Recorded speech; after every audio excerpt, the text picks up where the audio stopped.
दोस्तों, इस वक्त पश्चिम एशिया के समंदर में जो खेल चल रहा है उसने दुनिया की बड़ी बड़ी ताकतों की नींद उड़ा दी है। कर्ज, कूटनीति और खुफिया चालों के इस खतरनाक संग्राम में एक तरफ पाक बुरी तरह फंसता नजर आ रहा है दोस्तों, तो दूसरी तरफ भारत बिना शोर मचाए ऐसा मास्टर स्ट्रोक खेल रहा है जिसे समझ पाना हर किसी के बस की बात नहीं। हालात इतने विस्फोटक हो चुके हैं कि एक गलत कदम पूरे क्षेत्र को आग में झोंक सकता है। लेकिन इसी आग के बीच भारत अपने जहाजों को सुरक्षित निकालकर दुनिया को चौंका रहा है। दोस्तों, कहते हैं जितनी बड़ी चादर हो इंसान को पैर भी उतने ही पसारने चाहिए। जरूरत से ज्यादा होशियारी हमेशा भारी पड़ती है, लेकिन हमारे पड़ोसी मुल्क पाक को यह बात समझ नहीं आती और अब यही होशियारी उसके गले की फांस बन गई है। एक तरफ जहां यूएई ने पाक का कॉलर पकड़कर अपना कर्ज वापस मांग लिया है, तो वहीं दूसरी तरफ इस भयंकर तनाव के बीच भी भारत कैसे बिना शोर मचाए मिडिल ईस्ट में बाजी मारता जा रहा है। भारत के जहाज आखिर किस नए खुफिया रास्ते से सुरक्षित निकल रहे हैं जो पॉलिटिक्स की दुनिया में इस वक्त बहुत बड़ा गेम चल रहा है। दोस्तों, पश्चिम एशिया में इस वक्त अमेरिका और ईरान के बीच भारी तनाव चल रहा है। इस बीच पाक कोशिश कर रहा था चौधरी बनने की, लेकिन उसका यह दांव उसी पर उल्टा पड़ गया है। खाड़ी देशों में पाक का जो सबसे पक्का और तगड़ा दोस्त था यानी यूएई, अब वो भी पाक को शक की नजरों से देख रहा है। पाक के हालिया रवैया से यूएई इतना नाराज है कि उसने साफ शब्दों में कह दिया है, दोस्ती अपनी जगह, तुरंत मेरा कर्ज लौटाओ। अब आप सोच रहे होंगे कि अचानक ऐसा क्या हो गया। दरअसल कहानी तब शुरू हुई जब पाक ने सऊदी अरब के साथ एक नाटो जैसा एग्रीमेंट साइन किया था। उस वक्त यूएई के राष्ट्रपति खुद पाक में मौजूद थे और शिकार के लिए आए हुए थे। बाद में जब यूएई और सऊदी अरब के बीच तनातनी बढ़ी तो पाक के प्रधानमंत्री यूएई के राष्ट्रपति से मिलने पहुंच गए। दोनों के बीच क्या बात हुई यह सार्वजनिक तो नहीं हुआ, लेकिन पाक ने यूएई को सऊदी अरब के साथ शांति रखने का ज्ञान दे दिया। यूएई को यह बात चुभ गई कि जो देश मुझसे भी पैसे मांगता है और सऊदी से भी, वह आज मुझे समझा रहा है कि मैं सऊदी के खिलाफ काम ना करूं। यह था यूएई के लिए पहला झटका। दूसरा झटका ईरान को लेकर लगा। यूएई को महसूस हुआ कि ईरान के मुद्दे पर पाक उसके साथ नहीं खड़ा है। बस फिर क्या था, यूएई ने अपना $3.5 अरब का कर्ज तुरंत वापस मांग लिया। शुरुआत में पाक ने यूएई को मनाने की बहुत कोशिश की ताकि पैसे ना देने पड़े, लेकिन यूएई का दबाव इतना भयंकर था कि पाक को झुकना ही पड़ा। अब पाक ने इस कर्ज को अलग अलग किस्तों में चुकाने का फैसला किया है। अगले सप्ताह लगभग 450 मिलियन दिए जाएंगे और फिर महीने के अंत तक बाकी के अरबों डॉलर चुकाए जाएंगे। इस फैसले ने पाक के विदेशी मुद्रा भंडार की कमर तोड़ कर रख दी है। जो पाक मिडिल ईस्ट का चौधरी बन रहा था, उसे अब समझ नहीं आ रहा कि वह सऊदी के पास जाए, यूएई के पास जाए या ईरान के पास जाए। सऊदी अरब भी तब तक पैसे नहीं देगा जब तक पाक ईरान पर कोई सख्त एक्शन नहीं लेता। कुल मिलाकर पाक बुरी तरह फंस चुका है। अब जरा तस्वीर का दूसरा रुख देखिए। हमारे विदेश मंत्री डॉक्टर एस जयशंकर ने एक बार कहा था कि हम दलाल देश नहीं हैं, और आज इसका सीधा फायदा भारत को मिल रहा है। एक तरफ ईरान को पाक पर इतना शक है कि ईरानी अधिकारियों ने पाक में होने वाली एक अहम मीटिंग यह कहकर रद्द कर दी कि कहीं पाक उन्हें धोखा ना दे दे। ईरान को डर था कि पाक उनकी लोकेशन ट्रैक करके इजराइल को दे सकता है और उनके बड़े अधिकारियों पर हमला हो सकता है। वहीं दूसरी तरफ दुनिया के सबसे खतरनाक समुद्री रास्ते स्ट्रेट ऑफ हॉर्मुज से भारत के जहाज धड़ल्ले से निकल रहे हैं। कहा जा रहा है कि तेल और गैस ले जाने वाले भारत के करीब 18 जहाज यहां से सुरक्षित निकल चुके हैं। आखिर कैसे? दरअसल कमर्शियल जहाजों के लिए एक नया और सुरक्षित रास्ता खोज लिया गया है। यह रास्ता अंतरराष्ट्रीय जल क्षेत्र से बचते हुए सीधे ओमान की समुद्री सीमा के भीतर से गुजरता है। क्योंकि यह जहाज ओमान की सीमा में है, इसीलिए ईरान इन पर हमला नहीं कर सकता, क्योंकि ऐसा करना ओमान की संप्रभुता का उल्लंघन होगा। मार्शल आइलैंड और पनामा का झंडा लगे कई बड़े क्रूड और एलएनजी कैरियर इसी नए रास्ते से यूएई से ओमान होते हुए आगे बढ़े हैं। जब दुनिया के बड़े बड़े सुपर पावर देशों के जहाज समंदर में रास्ता बदलने को मजबूर हैं, तब भारत अपने जहाजों को पूरी शान से सुरक्षित कैसे निकाल रहा है? इसे कहते हैं असली स्ट्रेटेजिक ऑटोनॉमी। इस चौक पॉइंट से भारतीय जहाज कैसे सुरक्षित निकल रहे हैं, इसका खुलासा मशहूर इंटेलिजेंस रिसर्चर डेमियन साइमन ने किया है। सैटेलाइट मैप्स और ओपन सोर्स इंटेलिजेंस डाटा से एक बेहद रोमांचक तस्वीर सामने आई है। भारतीय नौसेना ने ओमान की खाड़ी और अरब सागर में अपने कम से कम 3 युद्धपोतों का एक पूरा टास्क फोर्स तैनात कर दिया है। ट्रैकिंग डाटा में साफ दिखा है कि इनमें से एक IAS युद्धपोत कमर्शियल जहाजों को फुल सिक्योरिटी के साथ एस्कॉर्ट कर रहा है। यह युद्धपोत भारत आने वाले LPG टैंकरों और क्रूड ऑयल कैरियर्स के लिए समंदर में एक रक्षक बन गए हैं। लेकिन इस पूरे कूटनीतिक और नौसैनिक अभियान का सबसे बड़ा मास्टर स्ट्रोक क्या है? वह है एक बिल्कुल नए और सुरक्षित समुद्री रास्ते की खोज। डेमियन साइमन और केपलर जैसे समुद्री डाटा प्रदाताओं ने पुष्टि की है कि तेल और माल ले जाने वाले कई बड़े जहाज अब अंतर्राष्ट्रीय जल क्षेत्र या ईरानी सीमा, जिसे तेहरान टोल बूथ भी कहा जाता था, से बचकर निकल रहे हैं। उन्होंने एक ब्रेकआउट किया है और नया रास्ता पकड़ लिया है। यह नया मार्ग सीधे ओमान की समुद्री सीमा यानी मुसद्दम प्रायद्वीप के एकदम करीब से होकर गुजरता है। अब इसका फायदा क्या है? क्योंकि यह इलाका पूरी तरह से ओमान का संप्रभु जल क्षेत्र है, इसलिए ईरान अंतर्राष्ट्रीय कानून और ओमान की संप्रभुता का उल्लंघन किए बिना यहां किसी भी तरह का सैन्य हमला नहीं कर सकता। ईरान के हाथ पूरी तरह से बंधे हुए हैं। अब इसके नतीजे देखिए। शिपिंग मंत्रालय के आंकड़ों के अनुसार इस बेहद तनावपूर्ण और खतरनाक इलाके में भारत के 18 जहाज और लगभग 450 नाविक मौजूद थे। जरा सोचिए, एक तरफ जहां पश्चिमी देशों के जहाज या तो डर के मारे रुके हुए हैं या फिर लाल सागर का लंबा और महंगा रास्ता नापने को मजबूर हैं, वहीं दूसरी तरफ भारतीय नौसेना के खौफ और हमारी कूटनीति के दम पर यह 18 भारतीय जहाज इस इलाके में सीना तानकर सुरक्षित काम कर रहे हैं। भारत को मिलने वाली ऊर्जा आपूर्ति यानी LPG और कच्चा तेल बिना रुके लगातार आ रहा है। इस पूरी कामयाबी में ओमान के साथ भारत के गहरे रणनीतिक संबंध ट्रम्प कार्ड साबित हुए हैं। और तो और भारत ओमान के रिश्तों को देखते हुए ईरान भी इस पूरी निकासी को अपनी मौन सहमति दे रहा है। अब पाक की बात करें तो उनके पास ऑप्शन क्या बचे हैं? कुछ नहीं। वह बस हाथ खड़े करके कह सकते हैं कि हम किसी युद्ध में नहीं पड़ना चाहते। एक झटके में UAE का इतना बड़ा कर्जा वापस जाना पाक की अर्थव्यवस्था के लिए किसी भूकंप से कम नहीं है। ऊपर से पाक सरकार की चालाकी देखिए। जनता को बेवकूफ बनाने के लिए पहले ईंधन के दाम आसमान पर पहुंचा दिए और फिर कुछ दिन बाद दाम घटाने का दिखावा कर दिया। दाम घटाने के बावजूद आज भी वहां पेट्रोल 378 पाकिस्तानी रुपए प्रति लीटर बिक रहा है। जब आप दूर की सोच रखे बिना फैसले लेते हैं जब आप दूर की सोच रखे बिना फैसले लेते हैं तो आज भी दूर की सोच रखे बिना तो अंजाम ऐसा ही होता है। पाक की किस्मत देखिए, UAE ने तो पैसे मांगे ही हैं। अब चीन ने भी कह दिया है कि हमारी कंपनियों का बकाया तुरंत चुकाओ। पाक जिस CPC-2 के सपने देख रहा था वह भी अब हाथ से निकलता दिख रहा है। और तो और अब बांग्लादेश ने भी पाक को लेकर अपने सुर बदलने शुरू कर दिए हैं। दोस्तों, इसे कहते हैं असली कूटनीति। बड़े बड़े दावे करने वाला पाक आज ग्लोबल मंच पर औंधे मुंह गिर पड़ा है और भारत अपनी साइलेंट कूटनीति से दुनिया को हैरान कर रहा है। जो पॉलिटिक्स की बिसात पर जब कोई मोहरा एक साथ दो चाले चलने की कोशिश करता है तो अक्सर खुद ही मात खा जाता है। पाक के साथ आजकल ठीक ऐसा ही हो रहा है।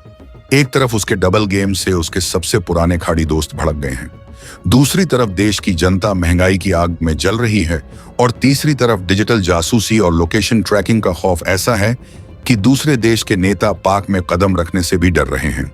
अब कूटनीति से निकालकर जरा पाक के अंदरूनी हालात देखिए, जहां सरकार ने जनता की आंखों में धूल झोंकने का एक मास्टर प्लान बनाया हुआ है। मिडिल ईस्ट के युद्ध के कारण दुनिया भर में कच्चे तेल की कीमतें $110 प्रति बैरल तक पहुंच गई। ऊपर से IMF का चाबुक चला और पाक सरकार को ईंधन पर दी जा रही सारी सब्सिडी रातों रात खत्म करनी पड़ी। नतीजा अप्रैल 2026 में पाक में पेट्रोल डीजल के दामों में एक विस्फोटक उछाल आया। पेट्रोल की कीमत में सीधा 42% का इजाफा हुआ और यह 321 रुपए से उछलकर 4,582 पाकिस्तानी रुपए प्रति लीटर हो गया। वहीं माल ढुलाई और किसानी के लिए सबसे जरूरी हाई स्पीड डीजल 55% बढ़कर 335 रुपए से 520 रुपए के ऐतिहासिक स्तर तक पहुंच गया। महासागर अब सिर्फ पानी का विस्तार नहीं रहा बल्कि यह वैश्विक ताकतों की टकराहट का सबसे बड़ा अखाड़ा बन चुका है। इसी बीच भारत ने ऐसा दांव चला है जिसने वॉशिंगटन से लेकर बीजिंग तक के रणनीतिकारों को सोचने पर मजबूर कर दिया है। सवाल सिर्फ ताकत का नहीं है, सवाल है नियंत्रण का। और भारत ने साफ कर दिया है कि अब खेल उसके नियमों से चलेगा। ईरान के समंदर में बारूद की गंध फैली है। अमेरिका की इंटेलिजेंस टीम में वॉशिंगटन के बंद कमरों में पसीने बहा रही है और चीन के सैटेलाइट्स की नजरें 24 घंटे हिंद महासागर पर खड़ी हैं। रूस इस पूरे खेल को बड़ी गहराई से देख रहा है, क्योंकि उसे पता है कि बाजी अब किसी और के हाथ में है। जब पूरी दुनिया ईरान और पश्चिमी देशों के बीच छिड़ी इस जबरदस्त जंग के नतीजों का अंदाजा लगा रही थी, ठीक उसी वक्त भारत ने समंदर की लहरों पर अपनी वह ताकत उतार दी जिसने बीजिंग से लेकर इस्लामाबाद तक हड़कंप मचा दिया है। भारत के 3 सबसे खतरनाक और विशालकाय जंगी जहाज, जो पूरी तरह से दुनिया की सबसे तेज क्रूज मिसाइल ब्रह्मोस से लैस हैं, अब उस मोर्चे पर तैनात हो चुके हैं जहां से दुनिया का भविष्य तय होने वाला है। क्या यह महज एक रूटीन रेल है, या भारत ने सीधे सीधे दुनिया के चौधरी बनने की तरफ कदम बढ़ा दिए हैं? क्या भारत अब किसी के इशारे का इंतजार नहीं करेगा? ईरान के तटों के पास जिस तरह की हलचल आज यानी 2026 के इस दौर में दिख रही है, वैसी पहले कभी नहीं देखी गई। दुनिया 2 गुटों में बन चुकी है, लेकिन भारत ने अपना ही एक तीसरा और सबसे पावरफुल मोर्चा खोल दिया है। यह 3 वॉरशिप्स सिर्फ लोहे के टुकड़े नहीं हैं, बल्कि यह भारत की वो दहाड़ है जिसे सुनकर दुश्मनों के रडार सिस्टम ने काम करना बंद कर दिया है। ब्रह्मोस मिसाइल, जिसकी रफ्तार को आज तक कोई भी डिफेंस सिस्टम रोक नहीं पाया है, वह अब समंदर के सीने पर बैठकर अपने शिकार का इंतजार कर रही है। आखिर क्यों भारत ने ईरान जंग के बीच अपनी नेवी को इतनी आक्रामक मुद्रा में खड़ा कर दिया है? क्या भारत अब समंदर का नया सुल्तान बनने की तैयारी पूरी कर चुका है? इस तैनाती के पीछे का जो असली सच है वो इतना गहरा है कि जिसे सुनकर अमेरिका भी अब भारत को हल्के में लेने की गलती नहीं करेगा। समंदर में भारत की इस ताकत को समझने के लिए आपको आज के बिगड़ते वैश्विक हालातों पर नजर डालनी होगी। ईरान के आसपास जो तनाव है उसने पूरी दुनिया की सप्लाई चेन को हिलाकर रख दिया है। तेल की कीमतें आसमान छू रही हैं और व्यापारिक जहाज डर के मारे अपना रास्ता बदल रहे हैं। ऐसे में चीन ने सोचा था कि वह अपनी चालाकी से इस मौके का फायदा उठा लेगा और हिंद महासागर में अपनी पकड़ मजबूत कर लेगा। लेकिन भारत के रक्षा विशेषज्ञों ने ऐसी चाल चली कि चीन का सारा प्लान धरा का धरा रह गया। भारतीय नौसेना ने अपने 3 सबसे आधुनिक विध्वंसक यानी डिस्ट्रॉयर्स को सीधे उन पॉइंट्स पर खड़ा कर दिया है जहां से चीन और पाक की हर हरकत पर नजर रखी जा सके। इन जहाजों पर तैनात ब्रह्मोस मिसाइलें सिर्फ एक मिसाइल नहीं है, बल्कि यह वो वारंट है जिसका कोई तोड़ फिलहाल किसी भी देश के पास नहीं है। अब जरा इस ब्रह्मोस मिसाइल की ताकत को समझिए जिसने दुनिया को सन्न कर दिया है। यह मिसाइल ध्वनि की रफ्तार से करीब 3 गुना तेजी से चलती है। सरल भाषा में कहें तो जब तक दुश्मन का रडार यह समझ पाएगा कि कोई चीज उनकी तरफ आ रही है, तब तक ब्रह्मोस अपना काम तमाम कर चुकी होगी। 2026 का यह नया वर्जन और भी ज्यादा घातक है।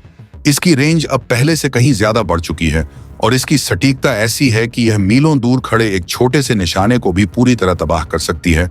जब भारत के 33 वॉरशिप्स एक साथ इन मिसाइलों के साथ समंदर में गश्त लगाते हैं, तो इसका सीधा मतलब यह है कि भारत ने समंदर के एक बहुत बड़े हिस्से को नौगुन बना दिया है। यानी बिना भारत की मर्जी के वहां अब परिंदा भी पर नहीं मार सकता। चीन के लिए यह सबसे बड़ी सिरदर्दी बन चुका है। चीन हमेशा से ही हिंद महासागर को अपना दूसरा घर समझता आया है, लेकिन भारत के इस ताजा तैनाती ने बीजिंग के होश उड़ा दिए हैं। चीनी नौसेना के जहाज अब भारत के इन 3 शिकारियों के पास आने की हिम्मत नहीं जुटा पा रहे हैं। वजह साफ है, ब्रह्मोस की मारक क्षमता। अगर समुद्र में किसी भी तरह की गुस्ताखी हुई तो भारत की एक ही मिसाइल चीन के करोड़ों डॉलर के एयरक्राफ्ट कैरियर को समंदर की गहराई में दफन करने के लिए काफी है। पाक की तो बात ही छोड़ दीजिए, उनके कोस्टल डिफेंस सिस्टम में इतनी जान ही नहीं है कि वो ब्रह्मोस की रफ्तार का सामना कर सके। इस्लामाबाद में इस वक्त केवल इस बात की चर्चा हो रही है कि भारत के 3 जंगी जहाज कहीं उनके लिए कयामत का पैगाम तो लेकर नहीं आए हैं, लेकिन यह सब अचानक नहीं हुआ है। इसके पीछे भारत की सालों की कड़ी मेहनत और आत्मनिर्भर बनने की वो जिद है जो आज 2026 में पूरी दुनिया को नजर आ रही है। भारत ने पिछले कुछ सालों में अपनी नौसेना को जिस तरह से आधुनिक बनाया है, वो किसी चमत्कार से कम नहीं है। आज हमारे पास ऐसे जहाज हैं जो दुश्मन की नजरों से बच सकते हैं, जो आज जिन्हें स्टील टेक्नोलॉजी कहा जाता है। यह जहाज रडार पर दिखाई नहीं देते, लेकिन जब यह अपनी मिसाइलें दागते हैं तो पूरी दुनिया को पता चल जाता है कि भारत की ताकत क्या है। ईरान के युद्ध वाले माहौल में भारत ने दुनिया को यह संदेश दे दिया है कि हम अब केवल तमाशाबीन बनकर नहीं बैठेंगे। हम अपने हितों की रक्षा करना जानते हैं और जरूरत पड़ी तो हम अपनी ताकत दिखाने से पीछे नहीं हटेंगे। भारत की इस आक्रामक डिप्लोमेसी ने अमेरिका को भी सोचने पर मजबूर कर दिया है। पहले अमेरिका खुद को समंदर का इकलौता राजा मानता था, लेकिन भारत की इस आत्मनिर्भरता और ब्रह्मोस जैसे घातक हथियारों की तैनाती ने समीकरण बदल दिए हैं। अब अमेरिका को भी पता है कि अगर हिंद महासागर में शांति बनाए रखनी है तो उसे भारत की शर्तों को मानना ही होगा। ये 2026 का भारत है जो किसी के दबाव में नहीं आता। रूस ने भी भारत के इस कदम की सराहना की है, क्योंकि रूस को पता है कि भारत की मजबूती का मतलब है एशिया में शक्ति का संतुलन बना रहना। लेकिन क्या आपको लगता है कि चीन इतनी आसानी से हार मान लेगा? सस्पेंस तो यहीं से शुरू होता है। समंदर की लहरों के नीचे भी एक अलग युद्ध चल रहा है। भारत के ये 3 वॉरशिप सिर्फ सतह पर ही नहीं, बल्कि समंदर की गहराई में छिपे दुश्मनों का काल है। इनमें ऐसे सोनार और सेंसर लगे हैं जो दुश्मन की पनडुब्बी को मीलों दूर से पहचान लेते हैं। ब्रह्मोस का नेवल वर्जन इतना सटीक है कि यह चलते हुए जहाज से भी दागा जा सकता है और पानी के अंदर से भी। ईरान के पास जिस तरह की भौगोलिक स्थिति है, वहां इस तरह की तैनाती भारत को एक बहुत बड़ा रणनीतिक फायदा देती है। भारत ने अपने इन जहाजों को ऐसी जगह तैनात किया है जहां से हम न केवल अपनी सीमा की सुरक्षा कर रहे हैं, बल्कि पूरी दुनिया के व्यापारिक रास्तों को भी सुरक्षित रख रहे हैं। इसे कहते हैं नेट सिक्योरिटी प्रोवाइडर बनना। अब बात करते हैं उस खौफ की जो पाक में पसरा हुआ है। पाक के रक्षा विशेषज्ञ टीवी पर बैठकर चीख चीख कर कह रहे हैं कि भारत ने ब्रह्मोस तैनात करके नियमों का उल्लंघन किया है। लेकिन सच तो यह है कि उन्हें डर इस बात का है कि भारत की ये मिसाइलें उनके कराची पोर्ट से लेकर उनके हर उस ठिकाने तक पहुंच सकती हैं जहां से वो भारत के खिलाफ साजिशें रचते हैं। भारत ने साफ कर दिया है कि हमारा इरादा किसी को डराना नहीं है, लेकिन अगर किसी ने हमारी तरफ आंख उठाकर देखा तो अंजाम बहुत बुरा होगा। यह राष्ट्रवादी जोश और अपनी सेना पर भरोसा ही है तो दुनिया की तीसरी सबसे बड़ी नौसैनिक शक्ति के रूप में खड़ा कर दिया है। ईरान जंग के बीच भारत का यह कदम एक मास्टर स्ट्रोक माना जा रहा है। दुनिया भर के मिलिट्री एनालिस्ट इस बात से हैरान हैं कि भारत ने इतनी जल्दी अपने 3 सबसे आधुनिक जहाजों को कैसे तैयार कर लिया। इसके पीछे भारत के रक्षा वैज्ञानिकों की वह दिन रात की मेहनत है, जिन्होंने ब्रह्मोस को दुनिया की सबसे वर्सटाइल मिसाइल बना दिया है। चाहे जमीन हो, हवा हो या समंदर, ब्रह्मोस हर जगह से दुश्मन को नेस्तनाबूद करने की ताकत रखती है। इस तैनाती ने यह भी साबित कर दिया है कि भारत की लॉजिस्टिक्स और ऑपरेशनल रेडीनेस आज 2026 में टॉप लेवल पर है। हम अपनी सेना को कहीं भी कभी भी और बहुत कम समय में तैनात करने की क्षमता रखते हैं। लेकिन असली रोमांच तो अभी बाकी है। जैसे जैसे ईरान और पश्चिम के बीच तनाव बढ़ रहा है, वैसे वैसे हिंद महासागर में भी हलचल बढ़ती जा रही है। चीन ने गुपचुप तरीके से अपनी कुछ पनडुब्बियां इस इलाके में भेजी थी, लेकिन भारतीय नौसेना के इन 3 जहाजों ने उन्हें पहले ही ट्रैक कर लिया। रिपोर्ट बताती है कि जैसे ही चीनी पनडुब्बियों को पता चला कि उनके ऊपर भारतीय ब्रह्मोस वॉरशिप्स मंडरा रहे हैं, उन्होंने तुरंत अपना रास्ता बदल लिया। यह भारत की वो साइलेंट पावर है जो बिना एक भी गोली चलाए दुश्मन को पीछे हटने पर मजबूर कर देती है। क्या आपने कभी सोचा था कि एक दिन ऐसा आएगा जब चीन जैसा देश भारत के जहाजों के नाम से कांपने लगेगा? इस पूरे ऑपरेशन का सबसे महत्वपूर्ण हिस्सा है स्वदेशी तकनीक। यह 3 जंगी जहाज और इन पर तैनात मिसाइलें भारत की मेक इन इंडिया मुहिम की सबसे बड़ी जीत है। आज हम हथियारों के लिए दुनिया के सामने हाथ नहीं फैलाते, बल्कि दुनिया हमारे हथियारों को खरीदने के लिए कतार में खड़ी है। फिलीपींस से लेकर वियतनाम तक हर देश आज ब्रह्मोस चाहता है, क्योंकि उन्हें पता है कि यही वो चाबी है जो चीन के आक्रामक रवैया को ताला लगा सकती है। 2026 के इस दौर में भारत ने डिफेंस एक्सपोर्ट में भी झंडे गाड़ दिए हैं। जब हमारे यह जहाज समंदर में उतरते हैं तो यह भारत के गौरव और आत्मनिर्भरता का प्रतीक बनकर तैरते हैं। भारत की इस रणनीति को प्रोएक्टिव डिफेंस कहा जाता है। हम दुश्मन के हमले का इंतजार नहीं करते, बल्कि हम ऐसी तैयारी रखते हैं कि दुश्मन हमले की हिम्मत ही ना कर सके। ब्रह्मोस की तैनाती ने एक तरह का डिटरेंस पैदा कर दिया है। दुश्मन को पता है कि अगर उसने भारत के किसी भी जहाज या हित को नुकसान पहुंचाया तो पलटवार इतना जोरदार होगा कि उसे संभलने का मौका तक नहीं मिलेगा। यह नया भारत है जो ईंट का जवाब पत्थर से नहीं बल्कि ब्रह्मोस से देता है। और सबसे बड़ी बात यह है कि भारत का यह स्टैंड पूरी तरह से पारदर्शी है। हमने दुनिया को बता दिया है कि हमारी प्राथमिकता शांति है, लेकिन अपनी शर्तों पर। पाकिस्तान की हालत तो इस वक्त करेला और नीम चढ़ाव वाली हो गई है। एक तरफ उनकी अर्थव्यवस्था डूब रही है और दूसरी तरफ भारत की यह बढ़ती सैन्य ताकत उन्हें रात भर सोने नहीं दे रही। पाकिस्तान के कोस्टल इलाकों में हाई अलर्ट है, क्योंकि उन्हें पता है कि भारत के ये 3 वॉरशिप्स उनके पूरे नेवल बेस को चंद मिनटों में राख में तब्दील कर सकते हैं। लेकिन भारत का मकसद पाकिस्तान जैसे छोटे खिलाड़ियों पर वक्त बर्बाद करना नहीं है। भारत का निशाना बड़ा है। भारत खुद को वैश्विक व्यवस्था के केंद्र में देख रहा है। हम उस लीग में शामिल हो चुके हैं जहां केवल अमेरिका, रूस और चीन जैसे देश हुआ करते थे। जरा कल्पना कीजिए, समंदर की नीली लहरों के बीच भारत का तिरंगा लहराते हुए यह 3 विशालकाय जहाज आगे बढ़ रहे हैं। हर जहाज पर तैनात सैकड़ों जवान, आधुनिक रडार सिस्टम और वो घातक मिसाइलें जो किसी भी वक्त आग उगलने को तैयार हैं। यह नजारा किसी भी राष्ट्रवादी भारतीय का सीना गर्व से चौड़ा कर देने वाला है। यह ताकत हमें किसी ने खैरात में नहीं दी है, इसे हमने कमाया है।